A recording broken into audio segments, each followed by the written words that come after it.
آخرت نے کہہ بھی دیا لا الہ تو کیا حاصل، دل و نکاح مسلمان نہیں تو کچھ بھی نہیں۔ زبان سے لا الہ پڑھ لیا یہ تو آسان ہے، تیرا دل جب تک گواہی نہیں دے گا اس وقت تک بات نہیں بنے گی۔ تو انہوں نے ایک جگہ لکھا ہے تصوف کیا ہے، روحانیت کیا ہے، اس کے نیچے یہ شعر لکھے ہیں، ذکر نیم شبی یہ مراقبے یہ سرور، تیری خودی کے نگہباں نہیں تو کچھ بھی نہیں۔ یہ عقل جو میو پرویں کا کھیلتی ہے شکار، چاند تک چلی گئی، یہ عقل جو میو پرویں کا کھیلتی ہے شکار، شریک شورش پنہا نہیں تو کچھ بھی نہیں۔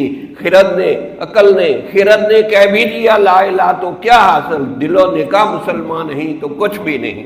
تو روحانیت یہ کہتی ہے، روحانیت کا روح کا تقاضا یہ ہے کہ کلمہ آپ کے دل دماغ میں اتر جائے، لا مقصودی الا اللہ، لا مطلوبی الا اللہ، لا محبوبی الا اللہ، لا الہ الا اللہ۔